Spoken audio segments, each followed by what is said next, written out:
جنت پیروزی مرگ بر اسرائیل ইরানের সভ্যতা বিনাশের হুমকি থেকে যুদ্ধবিরতির সুখবর জয়ের দাবি করছে দুপক্ষই ভয়াবহ চাপে পড়েছেন ইসরায়েলের প্রধানমন্ত্রী নেতানিয়াহু 2 সপ্তাহের জন্য পুরো দমে চালু হরমুজ প্রণালী বিশ্ববাজারে দাম কমছে জ্বালানির দেশের পাম্পগুলোতে দীর্ঘ অপেক্ষা রাস্তায় যানজটে ভোগান্তি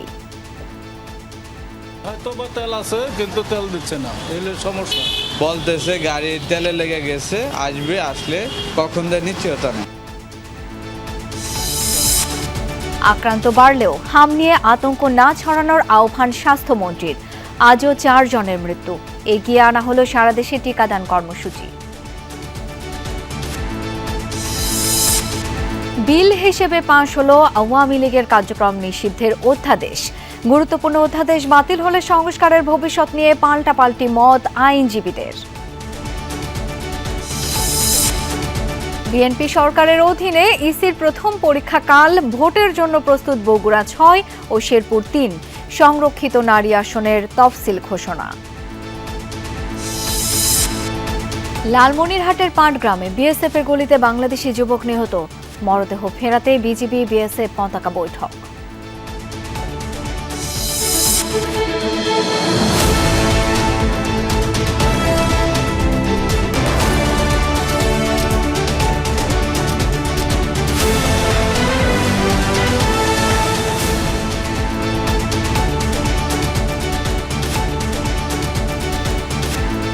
আমন্ত্রণ দুপুরের বাংলাদেশে আপনাদের সাথে আছি আমি শাওন দত্ত এতক্ষণ শিরোনামগুলো দেখছিলেন 2 সপ্তাহের জন্য যুদ্ধবিরতিতে সম্মত হয়েছে যুক্তরাষ্ট্র ইসরায়েল ইরান পাকিস্তানের মধ্যস্থতায় কার্যকর হয়েছে চুক্তি নিশ্চিত করেছেন মার্কিন প্রেসিডেন্ট ডোনাল্ড ট্রাম্প এবং ইরানের পররাষ্ট্রমন্ত্রী আব্বাস আরাকচি লেবানন ব্যতীত ইরানের যুদ্ধ বন্ধে রাজি হয়েছে ইসরায়েলও 2 সপ্তাহের জন্য হরমুজ প্রণালী দিয়ে নিরাপদে চলাচল করা যাবে নিশ্চিত করেছে তেহরান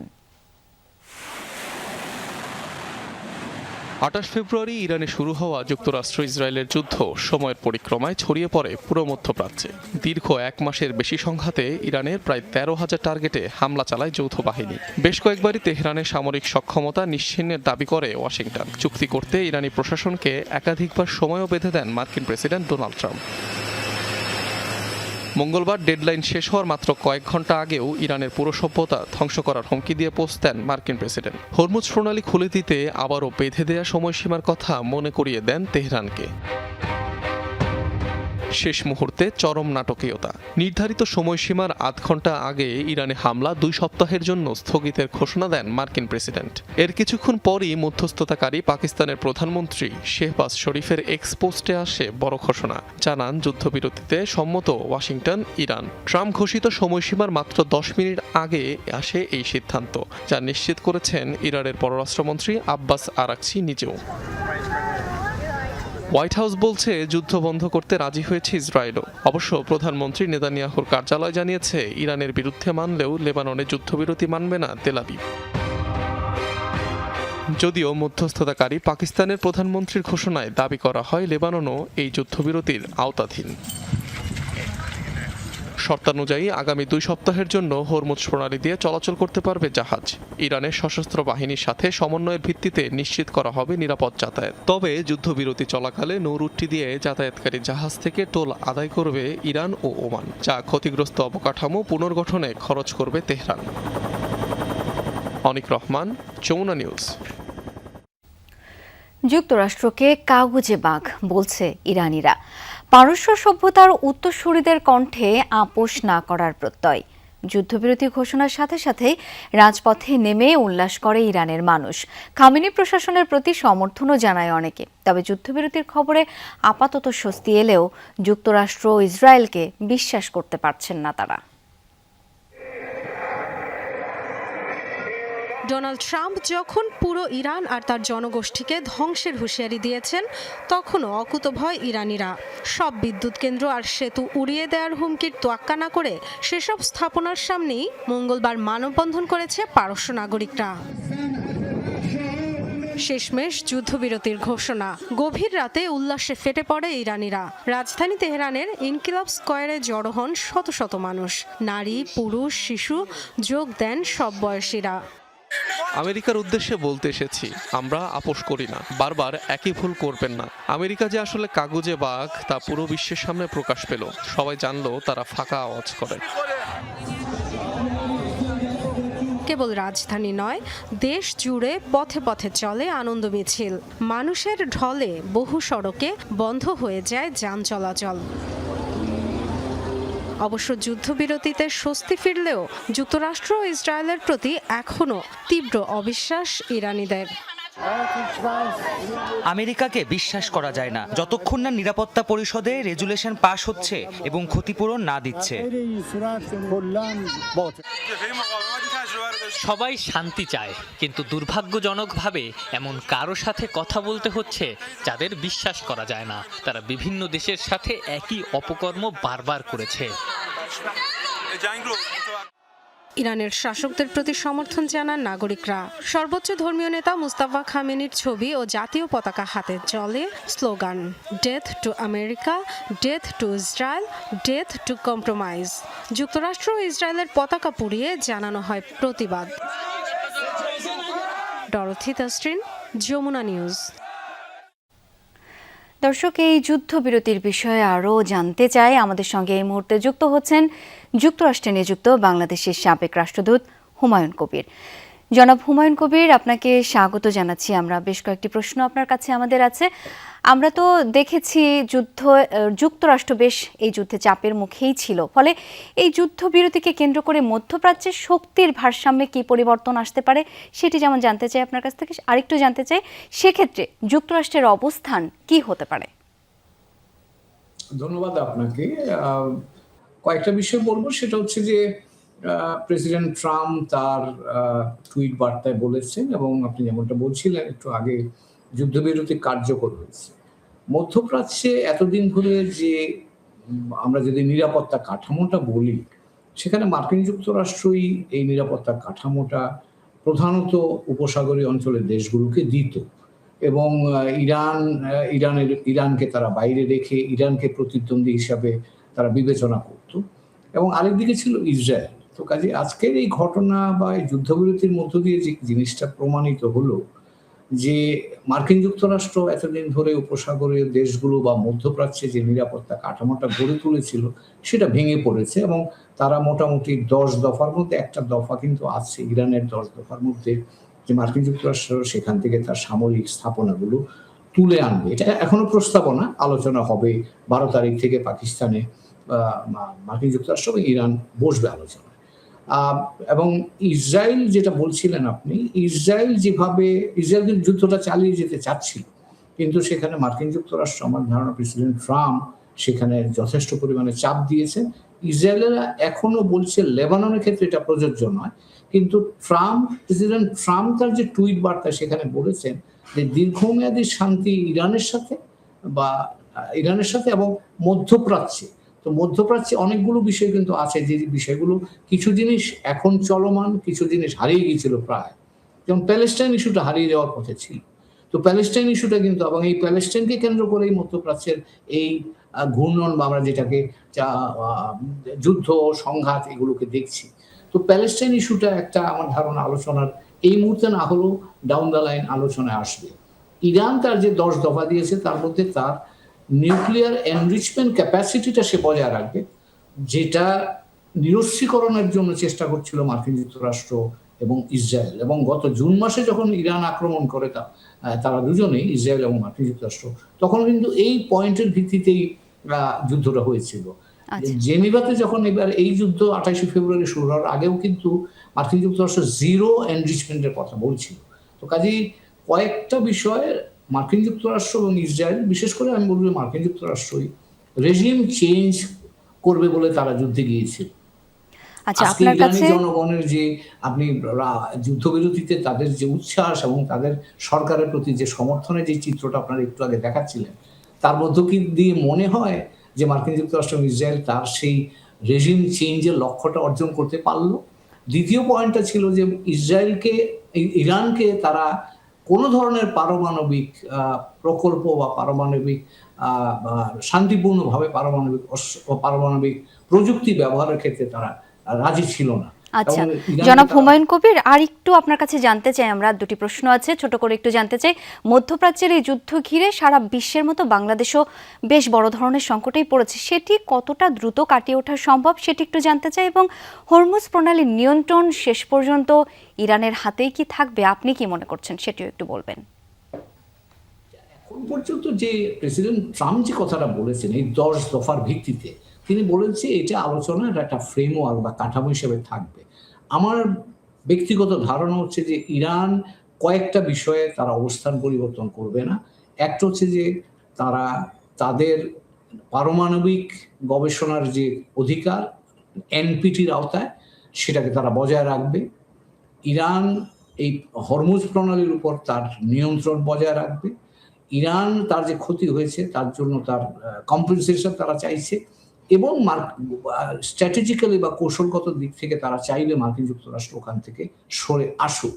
এখন এগুলি প্রস্তাবনা আকারে আছে, আমার ধারণা আলোচনার মধ্য দিয়ে একটা জায়গায় আসবে তারা। তো কাজেই এই অবস্থা এখনকার প্রেক্ষিতে এটুকু আন্দাজ করা যায় যে ইরান এই প্রায় 40 দিনের মতো যুদ্ধ হলো, তো এই যুদ্ধের এই পর্যায়ে এসে ইরান অপেক্ষাকৃত সুবিধাজনক জায়গায় আছে। মার্কিন যুক্তরাষ্ট্র এবং ইসরায়েল যে প্রস্তাবনা নিয়ে বা যে লক্ষ্য নিয়ে গিয়েছিল তারা সেখানে পৌঁছতে পারেনি।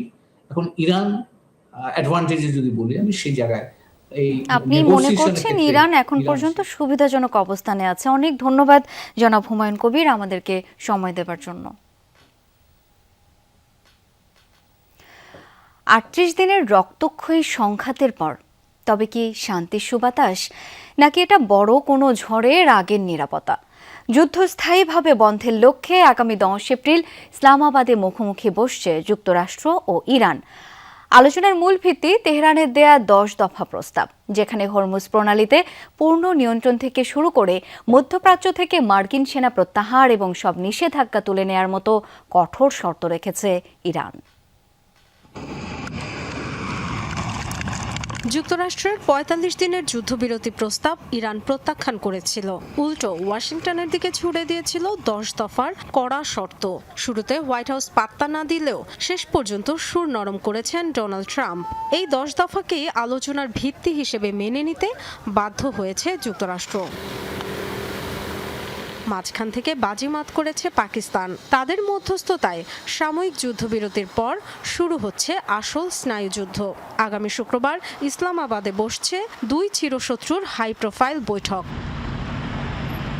কিন্তু কি আছে দর কষাকষির ভিত্তি এই 10 দফায়? ইরানের সুপ্রিম ন্যাশনাল সিকিউরিটি কাউন্সিল যে রূপরেখা প্রকাশ করেছে তাতে স্পষ্ট মধ্যপ্রাচ্যের হ্রাস নিজেদের হাতেই রাখতে চায় তেহরান। সবচেয়ে বড় শর্ত হরমুজ প্রণালী, এর নিয়ন্ত্রণ এবং যাতায়াত প্রোটোকল থাকবে সম্পূর্ণ ইরানের সামরিক বাহিনীর হাতে, যা তেহরানকে ওই অঞ্চলে ভূ রাজনৈতিক ক্ষমতা দেবে। এখানেই শেষ নয়, ইরানের মিত্রদের উপর ইসরায়েল ও যুক্তরাষ্ট্রের হামলা বন্ধ এবং মধ্যপ্রাচ্যের সব ঘাঁটি থেকে মার্কিন সেনা প্রত্যাহারের মতো কঠিন দাবিও জুড়ে দেওয়া হয়েছে। সেই সাথে যুদ্ধের ক্ষতিপূরণ, সব ধরনের অর্থনৈতিক নিষেধাজ্ঞা প্রত্যাহার এবং জাতিসংঘ নিরাপত্তা পরিষদের অতীত সিদ্ধান্তগুলো বাতিলের শর্ত দিয়েছে ইরান। বিদেশে জব্দ থাকা ইরানের বিলিয়ন বিলিয়ন ডলারের সম্পদ ছেড়ে দিতে হবে বিনা শর্তে। আর এই পুরো 10 দফা চুক্তি জাতিসংঘের নিরাপত্তা পরিষদের মাধ্যমে অনুমোদন বা গ্যারান্টির শর্তও দিয়েছে তেহরান। তেহরানের বার্তা স্পষ্ট, আমেরিকাকে তারা এক বিন্দুও বিশ্বাস করে না। তাই 16 আনা দাবি আদায় না হওয়া পর্যন্ত যুদ্ধের পথ ছাড়বে না তারা। মার্কিন গণমাধ্যম সিএনএন দাবি করেছে ট্রাম্প নাকি ইরানের 10 দফাই মেনে নিয়েছেন, তবে সোশ্যাল মিডিয়ায় পোস্ট করে তাদের ফ্রড বলে উড়িয়ে দিয়েছেন খোদ মার্কিন প্রেসিডেন্ট। ফলে সমীকরণ দাঁড়িয়েছে অদ্ভুত। দুই পক্ষই যুদ্ধবিরতি নিয়ে নিজেদের মতো করে জয় দাবি করছে। এখন দেখার বিষয় 14 দিন পর ইসলামাবাদ থেকে শান্তির সাদা কবুতর ওড়ে নাকি নতুন করে বেজে ওঠে যুদ্ধের দামামা। ডরোথি দাস্ট্রিন, যমুনা নিউজ। যুদ্ধবিরতি কার্যকরের পর হরমুজ প্রণালী দিয়ে জাহাজ চলাচল শুরু হয়েছে। আন্তর্জাতিক বিভিন্ন শিপ ট্র্যাকিং ওয়েবসাইট জানিয়েছে এই তথ্য। তবে হামলার শঙ্কায় এখনও পুরো দমে চালু হয়নি নৌ চলাচল। গেল ২৪ ঘন্টায় প্রণালীটি দিয়ে পাড়ি দিয়েছে ২০টির মতো জাহাজ। এর মধ্যে যুদ্ধবিরতি কার্যকরের পর পার হয়েছে বেশ কয়েকটি। নিরাপত্তার শঙ্কা পুরোপুরি না কাটানো পর্যন্ত নৌ চলাচল সম্পূর্ণভাবে চালু হবে না বলে ধারণা করা হচ্ছে। যুদ্ধকালীন হরমুজ প্রণালীতে অন্তত ১৯টি জাহাজে হামলা চালিয়েছে ইরান। ৬ সপ্তাহেরও বেশি সময় ধরে চলমান এই ব্লকেডে সরু জলপথটিতে আটকা ৩,০০০-এরও বেশি জাহাজ।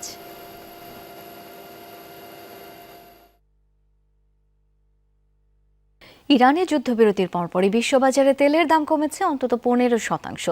পরিশোধিত ও অপরিশোধিত উভয় জ্বালানি তেলের দামেই পতন দেখা গেছে। ব্যারেল প্রতি দাম ওঠানামা করছে $৯২ থেকে $৯৪। চাঙ্গা হয়ে উঠেছে যুক্তরাষ্ট্রের শেয়ার বাজারও। এনভিডিয়া, টেসলা, ইন্টেলের মতো শীর্ষ কোম্পানিগুলোর শেয়ারের দাম বৃদ্ধি পেয়েছে ঊর্ধ্বমুখী সবকটি সূচক। তবে যুক্তরাষ্ট্রের জ্বালানি প্রতিষ্ঠানগুলোর শেয়ারের দামে এখনও পতনের ধারা অব্যাহত। জাপান, দক্ষিণ কোরিয়া সহ এশিয়ার শেয়ার বাজারেও ইতিবাচক ধারা লক্ষ্য করা গেছে।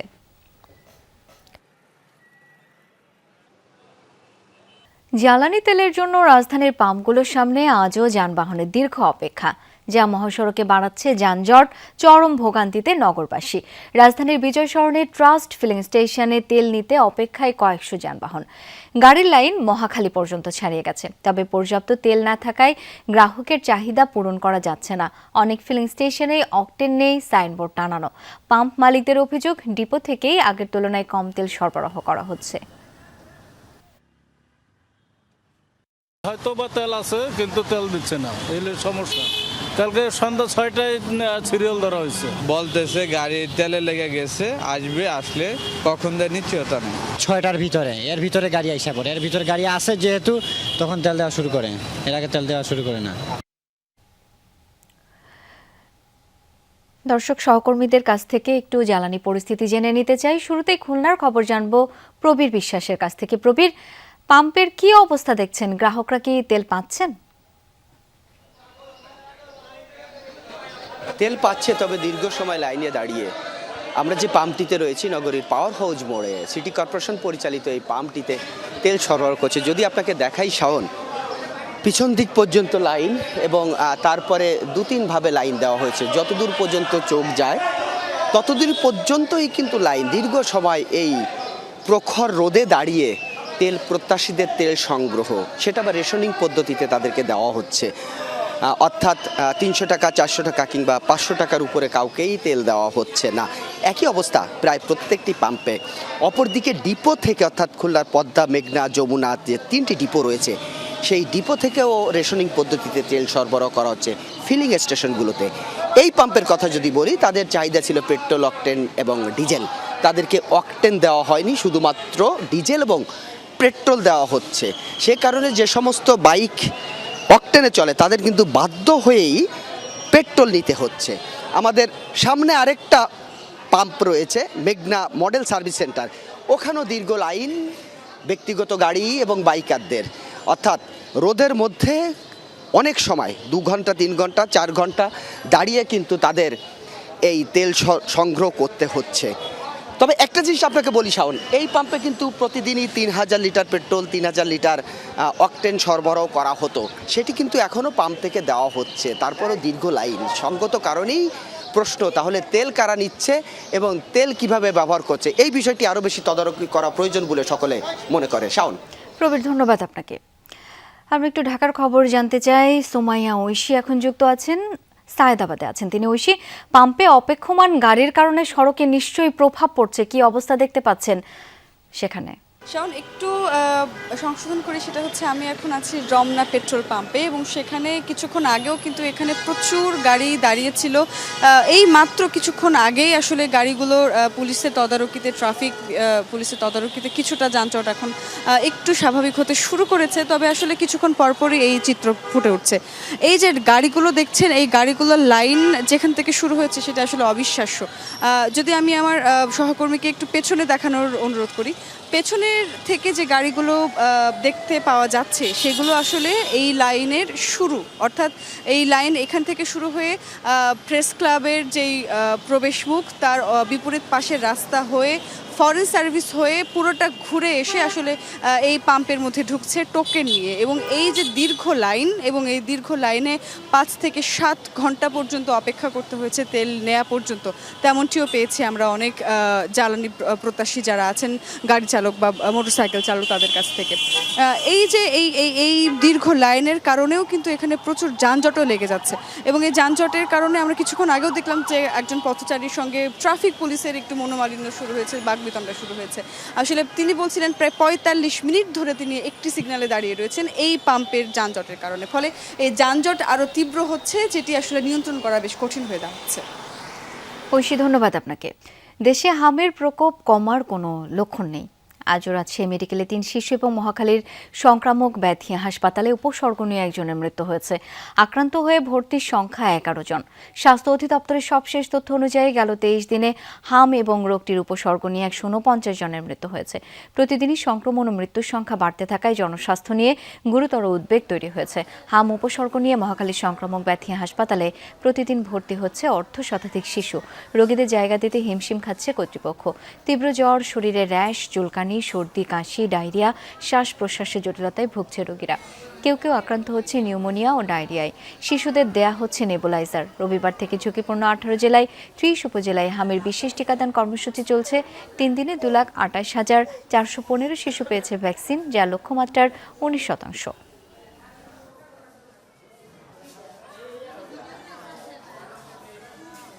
নিউমোনিয়া হয়েছে, হাম হয়েছে, তারপরে অনেক সমস্যা, রক্ত ইনফেকশন। ডাক্তার বলছে ওষুধ লিখে দিয়ে গেছে, এখন যে ওষুধ আছে এগুলো চালাই যাইতেছে, আস্তে ধীরে ঠিক হয়ে যাবে বলছে। আজকে 3 দিন হয়েছে আমরা ভর্তি হয়েছি, এখনো বাবুর কোনো কিছু বুঝি না। ডাক্তারকে বলছে, ডাক্তার বলছে এগুলা চিকিৎসা করতে অনেক দিন লাগবে। হাম পরিস্থিতি নিয়ে জানতে চাই রংপুরে আছেন সহকর্মী সরকার মাঝহারুল মান্নান। যাব তার কাছে। মাঝহার, শেষ 24 ঘন্টায় কতজন আক্রান্ত হলো, উপসর্গ কতজনের পাওয়া গেছে? শাওন, শেষ 24 ঘন্টার যদি তথ্য দেই সেটি খুবই উদ্বেগজনক। অর্থাৎ গেল 24 ঘন্টায় মঙ্গলবার সকাল 9টা থেকে বুধবার সকাল 9টা অবধি রংপুর বিভাগের যে 8 জেলা আছে সেই 8 জেলায় প্রায় 107 জনেরও বেশি হামে আক্রান্ত উপসর্গ নিয়ে রোগী ভর্তি হয়েছে রংপুর বিভাগের বিভিন্ন হাসপাতালে, এবং সেটি উদ্বেগজনক। যেটি গত 24 ঘন্টা অর্থাৎ সোমবার 9টা থেকে মঙ্গলবার 9টা পর্যন্ত যে আপডেট, তার থেকে 54 জন বেশি। তাহলে আপনি অনুমান করতে পারবেন যে হামের যে পরিস্থিতি সেটি একেবারে উদ্বেগজনকভাবে রংপুরে বাড়ছে। এবং আমি যদি আপনাকে এই মুহূর্তে যদি তথ্য দেই যে রংপুর মেডিকেল কলেজ হাসপাতালে 15 জন, এবং লালমনিরহাটে 13 জন, কুড়িগ্রামে 1 জন, নীলফামারীতে 64 জন, দিনাজপুরে 54 জন, গাইবান্ধায় 20 জন, ঠাকুরগাঁয়ে 47 জন, পঞ্চগড়ে 23 জন, দিনাজপুর মেডিকেল কলেজ হাসপাতালে 24 জন, অর্থাৎ সব মিলে 298 জন রোগী এরই মধ্যে ভর্তি হয়েছিলেন। তার মধ্যে 107 জন যেটি বললাম গত 24 ঘন্টায়, এবং এর মধ্যে 242 জন রোগী চিকিৎসা নিয়ে ফিরে গেছেন। চিকিৎসকদের ভাষা তারা ভালো আছেন, এবং 47 জন রোগী এর মধ্যে ভর্তি আছেন। তার মধ্যে কুড়িগ্রামে আছেন 3 জন, লালমনিরহাটে 3 জন, নীলফামারীতে 9 জন, দিনাজপুরে 3 জন, গাইবান্ধায় 5 জন, এবং রংপুর মেডিকেল কলেজ হাসপাতালে এই মুহূর্তে 15 জন আছে। চিকিৎসকরা যেটা জানিয়েছেন যে এটি একদিকে যেমন উদ্বেগজনক, তবে আরেকটি তথ্য হচ্ছে এখন অবধি কিন্তু রংপুর বিভাগে কোনো মৃত্যু ওর কোনো তথ্য নেই, তবে শনাক্ত হয়েছে 7 জন, যেটি রংপুর বিভাগীয় স্বাস্থ্য পরিচালক ডক্টর গাউসুল আজম চৌধুরী আমাদেরকে জানিয়েছেন। এবং সব হাসপাতাল, মেডিকেল কলেজ হাসপাতাল, জেলা উপজেলা হাসপাতালগুলোতে আইসোলেশন বিভাগ খোলা হয়েছে বলে আমাদেরকে জানানো হয়েছে। মাঝহার, অনেক ধন্যবাদ এই মুহূর্তে তথ্যটুকু জানানোর জন্য। আমরা একটু রাজধানীর মহাখালী ডিএনসিসি কোভিড হাসপাতালে যেতে চাই। সহকর্মী MA আজিজ সেখানে আছেন। আজিজ, আজকে নতুন রোগী কতজন ভর্তি হলো, এবং ঢাকার বাইরে থেকে উপসর্গ নিয়ে যারা আসছে তাদের বিষয়ে চিকিৎসকরা কি বলছেন? ধন্যবাদ। মহাখালী ডিএনসিসি কোভিড-19 হাসপাতালে আমি যে ওয়ার্ডে আছে, এই ওয়ার্ডের শিশু ওয়ার্ড, এখানে এখন 95 জন শিশু ভর্তি আছে, এবং তারা গত 2-1 দিন এবং তারও বেশি 3-4 দিন ধরেও অনেকে আছেন এই হাসপাতালে। বিশেষ করে যারা 1 বছরের বেশি বয়সী শিশুদের নিয়ে এখানে ভর্তি করা হয়েছে, যাদের হামের উপসর্গের পাশাপাশি নিউমোনিয়া, ঠান্ডা, জ্বর চোখের নানা রোগ সহ মূলত হামের নানা উপসর্গ নিয়ে তারা এই হাসপাতালে ভর্তি হয়েছে। এখানে যে আইসিইউ আছে সেটি 212টি আইসিইউ বেড এখানে আছে, তার মধ্যে আইসিইউতে ভর্তি আছে 41 জন রোগী এবং খালি আছে 171টি বেড। এছাড়া জেনারেল ওয়ার্ডে ভর্তি আছে 93 জন এবং সেখানে খালি আছে 461। সব মিলিয়ে এই হাসপাতালে এখন ভর্তি রোগী 260 জন এবং বেড খালি আছে 794টি। এখানে দায়িত্বরত যারা নার্স আছেন বা ডাক্তার যারা আছেন তাদের সঙ্গে আমি কথা বলেছি, তারা যেটি জানিয়েছেন যে এই হাসপাতালে মূলত হামের উপসর্গ নিয়েই যারা আসছেন তাদেরকেই মূলত এখন ভর্তি করা হচ্ছে। এই ওয়ার্ডে শিশুদের রাখা হয়েছে এবং এর উপরে 3 তলায় আরেকটি ওয়ার্ড আছে, সেখানে মধ্যবয়সী বা বিভিন্ন বয়সী যারা নারী পুরুষ আছেন তাদেরকে ভর্তি করা হচ্ছে। তবে এখানে যারা চিকিৎসাধীন আছে তাদের সঙ্গে আমি কথা বলেছি, তারা বলেছেন যে এখানকার পরিবেশটাই মূলত ভালো, যেটি বাচ্চাদের এখানে কোনো ফ্লোরিং করে রাখা হচ্ছে না, সবাই এখানে বেড পাচ্ছেন এবং যারা আসছেন মূলত সবাই এখানে ভর্তি হওয়ার সুযোগ পাচ্ছেন। এই ছিল মূলত এই ডিএনসিসি ডেডিকেটেড কোভিড-19 হাসপাতালের সবশেষ চিত্র। আজিজ, ধন্যবাদ আপনাকে। হাম নিয়ে অযথা আতঙ্ক ছড়াবেন না, দেশে রোগটি প্রতিরোধে ভ্যাকসিনের পর্যাপ্ত মজুদ রয়েছে। 20 এপ্রিল থেকে দেশজুড়ে টিকাদান শুরু হবে, সংসদে এমনটা জানিয়েছেন স্বাস্থ্যমন্ত্রী সরদার মোহাম্মদ সাখাওয়াত হোসেন। সংসদ অধিবেশনে হাম নিয়ে ব্রাহ্মণবাড়িয়া 2 আসনের এমপি রুমিন ফারহানার প্রশ্নের জবাবে তিনি এসব তথ্য জানান। বলেন, আওয়ামী লীগ এবং অন্তর্বর্তী সরকারের টিকা ব্যবস্থাপনায় গাফিলতির কারণেই পরিস্থিতি জটিল হয়েছে, সেই সংকট কাটিয়ে উঠছে সরকার। সংসদে দেয়া বক্তব্যে স্বাস্থ্যমন্ত্রী জানান, 2,19 লাখ হামের টিকা পাওয়া গেছে, আরও মজুদ আছে। দুর্নীতি ও বিলম্ব এড়াতে এবার টেন্ডার প্রক্রিয়া বাদ দিয়ে সরাসরি ইউনিসেফ থেকে টিকা সংগ্রহ করা হচ্ছে। আবুধাবি থেকে যেটা 209টা দেশে তারা ওখান থেকে দেয়, আমরা পাঠিয়েছি এবং আমরা আশা করি আমরা আগে পাবো। মাননীয় speaker, I think you have not visited a word of measles. উনি যেমন বলছেন তেমনই বলছেন, আই এম নট সেনসিটিভ। এখন এখানে সেনসিটিভ যে এই জিনিসটা আপনি দিয়েছেন মৃত্যুর ঘটনায়, আপনার মুখেই কিন্তু কন্ট্রাডিক্টরি বলেছেন। এখানে 98টা মৃত্যুর আইন করব জনগণের স্বার্থে। এখানে আমরা ডিক্লেয়ার করেছিলাম from 3rd May all over the country শুরু করার জন্য। আমরা এটাকে আরো এগিয়ে নিয়ে আসছি, because we have been able to collect the necessary vaccines from UNICEF by this time, and so we are expediting the vaccination programme all over the country from 20th of this month। আমরা 14 দিন এগিয়ে নিয়ে আসছি। শেরপুর 3 আসনে জাতীয় সংসদ নির্বাচন ও বগুড়া 6 আসনের উপনির্বাচনের ভোট গ্রহণ কাল। শেরপুর 3 আসনে ঝিনাইগাতীয় শ্রীবর্দী উপজেলায় নির্বাচন ঘিরে কেন্দ্রে কেন্দ্রে নির্বাচনী সরঞ্জাম পাঠানো হচ্ছে, নেওয়া হয়েছে ব্যাপক নিরাপত্তা। মাঠে রয়েছে পুলিশ, আনসার ও বিজিবি, পাশাপাশি স্ট্রাইকিং ফোর্স হিসেবে সেনাবাহিনী সহযোগিতা করবে প্রশাসনকে। কর্মকর্তারা জানান, 128টি কেন্দ্রে ভোটাধিকার প্রয়োগ করবেন 4,13,000 মানুষ। নির্বাচনে লড়বেন জামায়াত, বিএনপি, সমাজতান্ত্রিক দলের 3 প্রার্থী। কাল সকাল 7:30 থেকে বিকেল 4:30 পর্যন্ত ভোট গ্রহণ চলবে। 2টি উপজেলায় 28টি কেন্দ্রকে ঝুঁকিপূর্ণ ঘোষণা করা হয়েছে।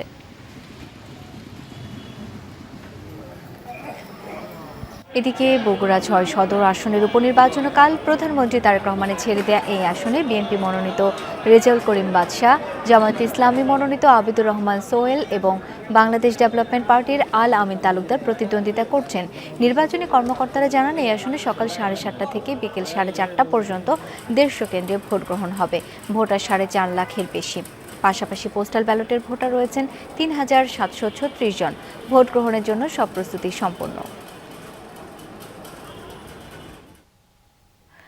দর্শক, শেরপুর 3 আসনে জাতীয় সংসদ নির্বাচনকালে এই বিষয়ে আমরা আরও জানব। জেলা শ্রীবর্দীতে রয়েছেন সহকর্মী আল আমিন হক অহন। সব কেন্দ্রে সরঞ্জাম পৌঁছে গেছে কিনা, ভোটাররা কতটা প্রস্তুত কালকের জন্য?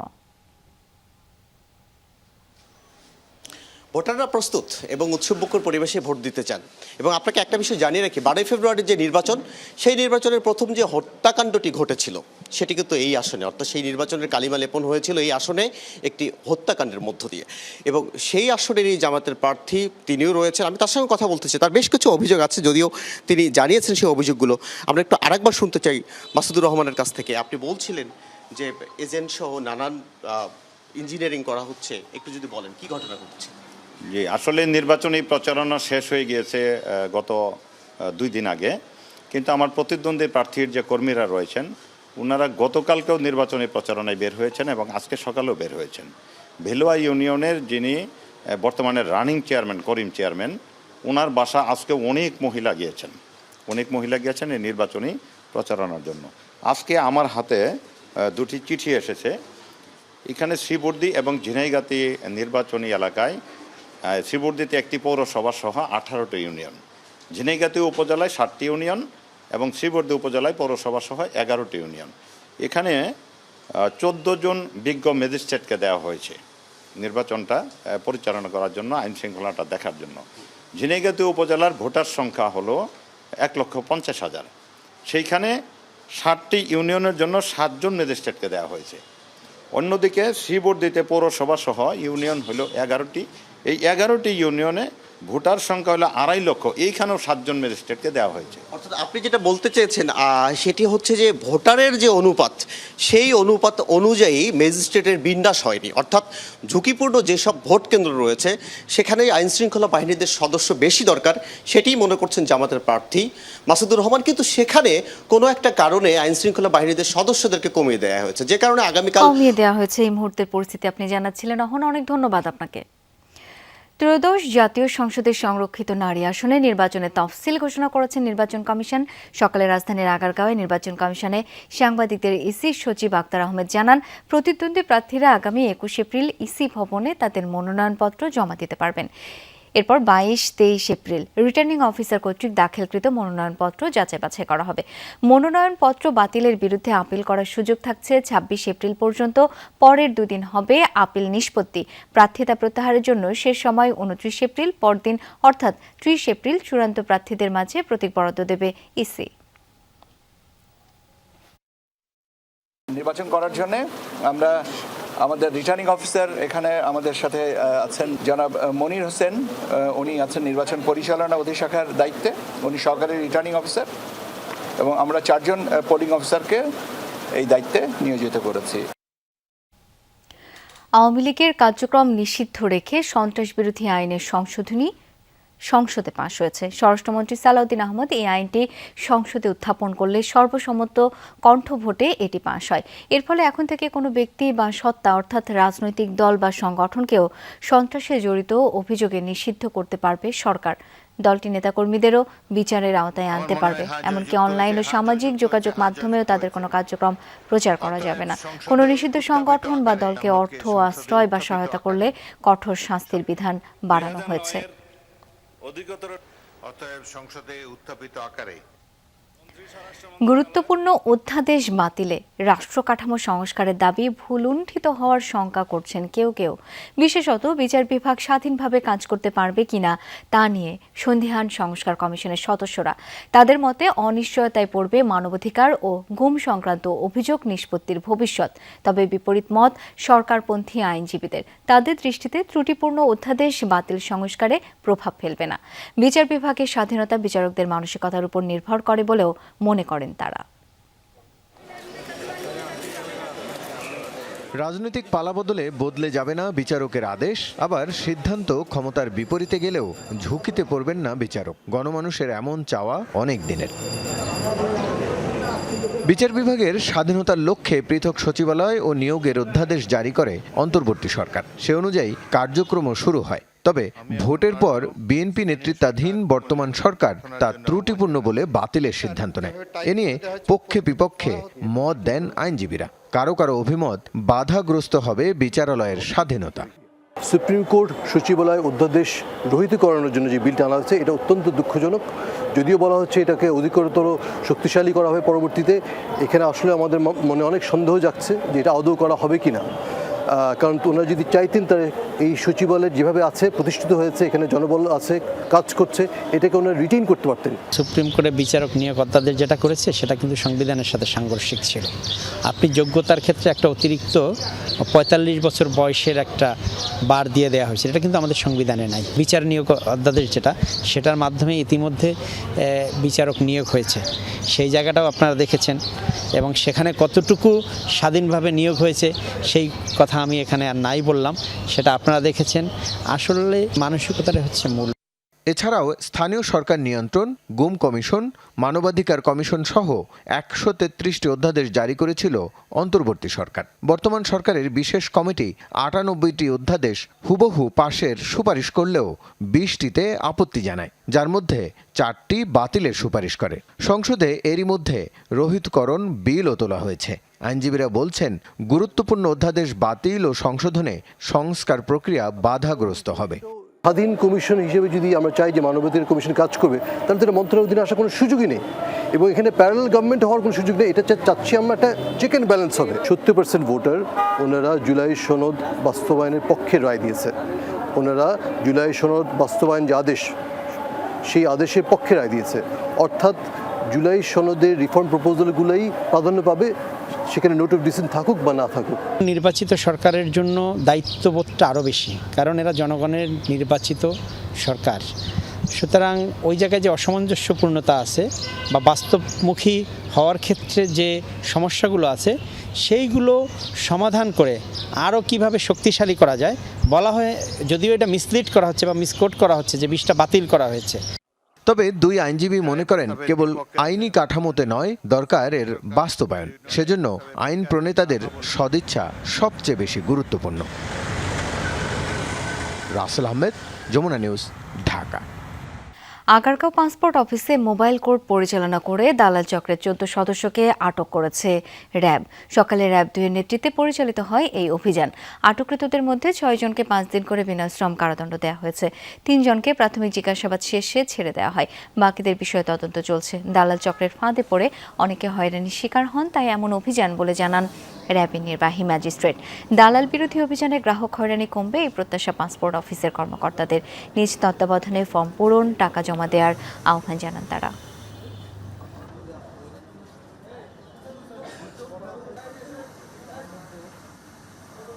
দালালরা মানুষদেরকে বিভিন্ন ধরনের হয়রানিমূলক কর্মকাণ্ড করে থাকেন বলে আমাদের কাছে অভিযোগ রয়েছে। সেই অভিযোগের প্রেক্ষিতে আমরা আজকে অভিযান পরিচালনা করি। প্রায় 14 জনকে আমরা এখানে আটক করা হয় এবং তাদের মধ্য থেকে দোষ স্বীকারোক্তির ভিত্তিতে আমরা 6 জনকে 5 দিন করে বিনাশ্রম কারাদণ্ডে দণ্ডিত করি।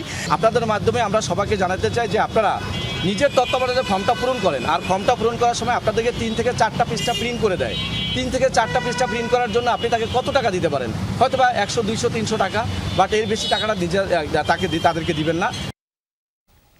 নাটোরের বড়াই গ্রামে জ্বালানি তেল না পেয়ে সড়ক অবরোধ করে বিক্ষোভ করেছেন গ্রাহকরা। গোপনে তেল বিক্রির অভিযোগে পাম্পটিকে জরিমানা করেছে ভ্রাম্যমাণ আদালত। স্থানীয়রা জানায়, পাটোয়ারি ফিলিং স্টেশনে দীর্ঘ সময় অপেক্ষা করেও তেল না পেয়ে ক্ষুব্ধ হয়ে ওঠেন গ্রাহকরা। এক পর্যায়ে পাশের সড়কে অবস্থান নিয়ে বিক্ষোভ করেন তারা। এতে বন্ধ হয়ে যায় যান চলাচল। ভোগান্তিতে পড়েন যাত্রীরা। খবর পেয়ে ঘটনাস্থলে যান উপজেলা নির্বাহী কর্মকর্তা। আলোচনার পর সড়ক অবরোধ তুলে নেন বিক্ষুব্ধরা। পরে তদন্তে উঠে আসে তদারকির দায়িত্বে থাকা সরকারি কর্মকর্তাকে না জানিয়ে রাতের আধারে পাম্পের লোকজন গোপনে 2600 লিটার পেট্রোল বিক্রি করেছে। এই ঘটনায় পাটোয়ারি ফিলিং স্টেশনকে 50,000 টাকা জরিমানা করে ভ্রাম্যমাণ আদালত। এছাড়া নাটোরের স্টেশন বাজার এলাকায় একটি পাম্পে তেল নেয়ার সিরিয়ালকে কেন্দ্র করে মারামারিতে 2 জন আহত হয়েছেন।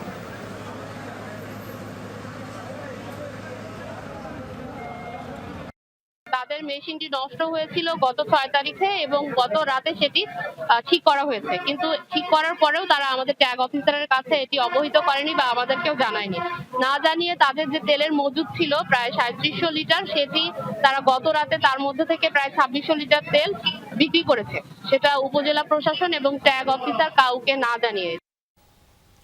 লালমনিরহাটের পাটগ্রাম সীমান্তে বিএসএফের গুলিতে এক বাংলাদেশি নিহত হয়েছেন। আহত হয়েছেন 2 জন। মঙ্গলবার রাতে উপজেলার ধবলগুড়ি সীমান্তে এই ঘটনা ঘটে। স্থানীয়রা জানান, গতরাতে কয়েকজন সীমান্ত এলাকায় যায়। এ সময় তাদের লক্ষ্য করে গুলি ছড়ে বিএসএফের 156 ব্যাটালিয়নের 7 গ্রাম ক্যাম্পের টহল দল। ঘটনাস্থলে মারা যান আলী হোসেন নামে এক ব্যক্তি। পরে তার মরদেহ নিয়ে যায় ভারতীয় সীমান্তরক্ষী বাহিনী।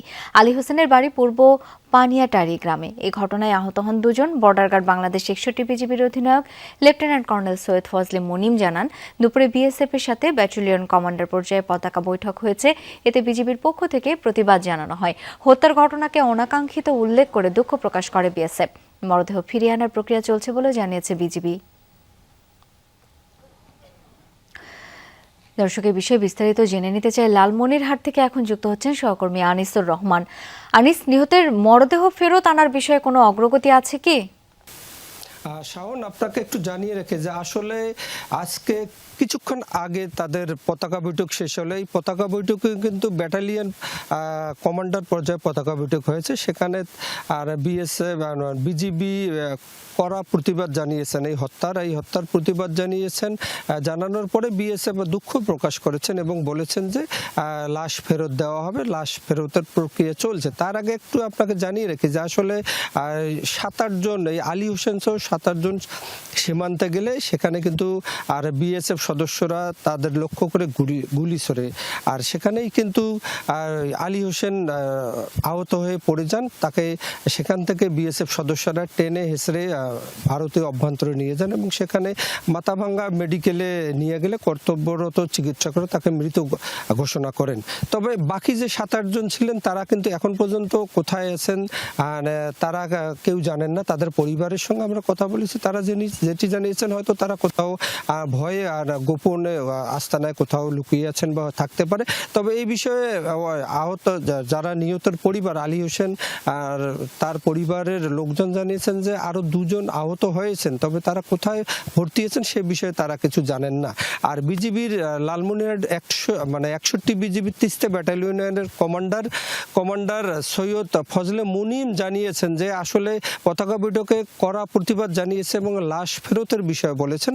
তবে লাশ ফেরতের বিষয়টি প্রক্রিয়াধীন রয়েছে বলে আমাদেরকে প্রেস নোটের মাধ্যমে বিজিবির ব্যাটালিয়ন কমান্ডার জানিয়েছেন। শাওন। আনিস, অনেক ধন্যবাদ আপনাকে। জুলাই অভ্যুত্থানের সূচনা সরকারি চাকরির নিয়োগকে কেন্দ্র করে, তাই নিয়োগ পরীক্ষার দীর্ঘসূত্রিতা কমিয়ে প্রযুক্তি নির্ভর করার পরামর্শ দিয়েছেন প্রধানমন্ত্রী জনপ্রশাসন বিষয়ক উপদেষ্টা ইসমাইল জবিউল্লাহ। সকালে রাজধানীর আগারগাঁওয়ে সরকারি কর্ম কমিশনের প্রতিষ্ঠাবার্ষিকী উদযাপন অনুষ্ঠানে পরামর্শ দেন তিনি। একই সাথে কর্ম কমিশনকে আরও শক্তিশালী করতে সরকারকে পরামর্শ দেওয়ারও আহ্বান জানান তিনি। বলেন, সরকারি চাকরির পরীক্ষায় তীব্র প্রতিযোগিতায় প্রমাণ করে তরুণ প্রজন্ম এখনও দেশ সেবায় আগ্রহী। এই সম্ভাবনাকে কাজে লাগাতে হবে বলেও জোর দেন তিনি। নির্বাচনে জয়লাভ করায় বিএনপির ম্যান্ডেট এখন রাষ্ট্রীয় কাজ হিসেবে বিবেচিত হবে বলেও মন্তব্য করেন তিনি। বাংলাদেশের তরুণ সমাজ এখনো রাষ্ট্রের সেবায় নিজেদের নিয়োজিত করতে কতটা আগ্রহী, এই আগ্রহ, এই স্বপ্ন এবং এই সম্ভাবনাই আমাদের সবচেয়ে বড় শক্তি। আমাদের দায়িত্ব একটি প্রজন্মের মেধা, পরিশ্রম এবং সম্ভাবনাকে সঠিক পথে পরিচালিত করা।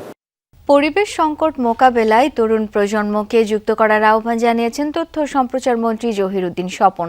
সকালে রাজধানীর সিরডাপ মিলনায়তনে 2 দিনব্যাপী সবুজ জ্বালানি অলিম্পিয়াড 2026-এর উদ্বোধনী অনুষ্ঠানে এই আহ্বান জানান তিনি। তথ্যমন্ত্রী বলেন, পরিবেশ সমস্যা এমন একটি বৈশ্বিক চ্যালেঞ্জ যা মানুষ সমস্যায় আক্রান্ত হওয়ার আগে পুরোপুরি উপলব্ধি করতে পারে না। ফলে এই বিষয়ে সচেতনতা সৃষ্টি ও প্রজন্মতারে তা ছড়িয়ে দেওয়া এখন সময়ের দাবি। তিনি বলেন, এক্ষেত্রে মানুষের সচেতনতা ও আচরণগত পরিবর্তন অত্যন্ত গুরুত্বপূর্ণ। এ সময় তথ্যমন্ত্রী বাস্তবমুখী প্রয়োগযোগ্য জ্ঞান অর্জনের জন্য শিক্ষা গবেষণাকে পরিবেশ, রাজনীতি, অর্থনীতির সাথে সমন্বয় করার আহ্বান জানান। জ্বালানির মতো এরকম স্ট্র্যাটেজিক একটা কম্পোনেন্টকে আবার আমদানি করে চলতে হবে, যা বৈদেশিক মুদ্রা ছাড়া আমি পুরোপুরি পারবো না। তার উপরে আমার হচ্ছে এখন কর্মপ্রণালী সম্ভব। পুরো ব্যাপারটা কিন্তু একটা সাইডে এবং ভবিষ্যৎ নীতি নির্ধারক হিসাবে আজকে তোমরা যারা এখন চলতে চলেছ, আমি মনে করি শুধুমাত্র পরিবেশ বিজ্ঞানের মধ্যে নিজের মনোযোগটাকে আটকে না রেখে এই সোশিও পলিটিক্যাল ইকোসিস্টেমটা এই মুহূর্তে কি অবস্থায় আছে এটার সঙ্গে আমি মনে করি লিঙ্ক করে আমাদের নলেজটা দেওয়া উচিত। চুয়াডাঙ্গায় ঝড় বৃষ্টিতে ধান, ভুট্টা সহ বিভিন্ন ফসলের ক্ষতি হয়েছে। স্থানীয়রা জানায়, গতরাতে হঠাৎ জেলার 4 উপজেলার উপর দিয়ে ঝড় বয়ে যায়। এই সময় বৃষ্টিও হয়। কৃষি বিভাগের হিসাবে ঝড় বৃষ্টিতে 4 উপজেলার প্রায় 400 হেক্টর জমির ফসলের ক্ষতি হয়েছে। সবচেয়ে বেশি ক্ষতি হয়েছে ভুট্টার ফসলে। এছাড়া বোরো ধান, সবজি, পান, কলা, পেঁপে ও আমের ফলনেও কম বেশি ক্ষয়ক্ষতি হয়েছে। এতে দুশ্চিন্তায় পড়েছে চাষিরা। কৃষি বিভাগের কর্মকর্তারা জানিয়েছেন, ফসল বাঁচাতে কৃষকদের নানা পরামর্শ দেয়া হচ্ছে। 395 হেক্টর জমির ফসল আক্রান্ত হয়। কি পরিমাণ ক্ষয়ক্ষতি হয়েছে বা আগামীতে হবে সেটা 2-3-4 দিন সবাই লাগানো। যুদ্ধবিরতি চুক্তির পর নিজেদের বিজয়ী হওয়ার দাবি করেছে ইরান, যুক্তরাষ্ট্র দুপক্ষই। ডোনাল্ড ট্রাম্পের দাবি, অভিযানের চাপ সহ্য করতে না পেরে যুদ্ধবিরতি চেয়েছে তেহরান। এই চুক্তিকে বিশ্ব শান্তির জন্য বড় অর্জন হিসেবেও আখ্যা দেন তিনি। আবার নিজেদের ঐতিহাসিক বিজয় অর্জিত হয়েছে বলে দাবি ইরানেরও। দেশটির ন্যাশনাল সিকিউরিটি কাউন্সিলের ঘোষণা, কঠোর প্রতিরোধের কারণে পিছু হটেছে শত্রুরা। ইরানের সাথে ইসরায়েল যুক্তরাষ্ট্র যুদ্ধকে কেন্দ্র করে উত্তপ্ত মধ্যপ্রাচ্য, আর এর প্রভাব পড়েছে পুরো বিশ্বেই। ফলে মঙ্গলবার রাতে বহুল আকাঙ্ক্ষিত যুদ্ধবিরতি ঘোষণার পর স্বস্তি আসে বিশ্বজুড়েই। সমঝোতার পর গেল 1 মাসের বেশি সময় ধরে চলা যুদ্ধকে নিজেদের বিজয় বলে দাবি করেছেন মার্কিন প্রেসিডেন্ট। সামাজিক মাধ্যমে দেয়া বার্তায় ট্রাম্প বলেন, বিশ্বের জন্য সবচেয়ে গুরুত্বপূর্ণ দিন। ইরান যুদ্ধবিরতিতে সম্মত হয় পূর্ণাঙ্গ ও চূড়ান্ত বিজয় অর্জিত হয়েছে বলেও দাবি করেন তিনি। ইরান মধ্যপ্রাচ্যের মিত্রদের কাছে আত্মসমর্পণ করেছে, আর কোনো হামলা চালাবে না এমন নিশ্চয়তা দিতে বাধ্য হয়েছে তারা। তেহরান বলতে বাধ্য হয়েছে যে প্রেসিডেন্ট ট্রাম্প আমাদের ওপর আর হামলা চালাবেন না। মধ্যপ্রাচ্যের পরাজিত শক্তি এখন ইরান। অঞ্চলটিতে অস্থিরতা সৃষ্টির আর কোনো ক্ষমতা তাদের নেই। এদিকে যুদ্ধবিরতির ঘোষণা দেওয়া হয় ইরানের রাষ্ট্রীয় গণমাধ্যমে। সর্বোচ্চ নেতা এবং দেশটির ন্যাশনাল সিকিউরিটি কাউন্সিলের ঘোষণা পাঠ করা হয়, যেখানে বলা হয় ইরানের কঠোর প্রতিরোধের কারণেই পিছু হটতে বাধ্য হয়েছে শত্রুরা। অর্থনৈতিক নিষেধাজ্ঞা কিংবা আগ্রাসন কোনো কিছুই দমাতে পারেনি দেশটির বিপ্লবী মানুষদের। ইরানের জনগণ তাদের লক্ষ্য অর্জন করেছে। তারা শত্রুর সামনে মাথা নত করেনি। নিজের জীবন উৎসর্গ করেছেন সর্বোচ্চ নেতা আয়াতুল্লাহ খামেনি সহ শীর্ষ কমান্ডার ও নেতারা। তবুও আমরা প্রতিরোধ থেকে সরে আসিনি, ফলে শত্রুরা আমাদের সামনে নত হতে বাধ্য হয়েছে। যদিও বিশ্লেষকরা মনে করছেন যুদ্ধে জয় পরাজয়ের হিসাব নিকাশের সময় এখনো হয়নি, কারণ জ্বালানি তেল সহ বিশ্ব অর্থনীতিতে যে প্রভাব পড়েছে তা সামলাতে লাগবে দীর্ঘ সময়। সংঘাত পুরোপুরি শেষ এমনটা বলার পরিস্থিতিও তৈরি হয়নি। মীর মুশফিকা হাসান, যমুনা নিউজ। ইরানের সাথে যুদ্ধবিরতির পর নিজ দেশে কঠোর সমালোচনার মুখে পড়েছেন ইসরায়েলি প্রধানমন্ত্রী বেনিয়ামিন নেতানিয়াহু। ইরানের সাথে অস্থায়ী যুদ্ধবিরতিকে নেতানিয়াহুর রাজনৈতিক ও কৌশলগত ব্যর্থতা আখ্যা দিয়েছেন দেশটির বিরোধী দলীয় নেতা ইয়ার লাপিদ। সামাজিক যোগাযোগ মাধ্যমে তিনি দাবি করেন, প্রধানমন্ত্রী থাকার সব যোগ্যতা এবং নৈতিকতা হারিয়েছেন তিনি। তার অভিযোগ, নেতানিয়াহুর অহংকার, অবহেলা আর দুর্বল কৌশলগত পরিকল্পনার কারণে যে ক্ষতি হয়েছে তা কাটিয়ে উঠতে লেগে যাবে বহু বছর। এদিকে নেতানিয়াহু এবং তার প্রশাসনের সমালোচনায় মেতেছেন সাধারণ ইসরায়েলিরা। প্রধানমন্ত্রীকে ব্যর্থ আখ্যা দিচ্ছেন অনেকেই। আর এই ছিল দুপুরের বাংলাদেশের আয়োজনে। ধন্যবাদ এতক্ষণ সাথে থাকার জন্য।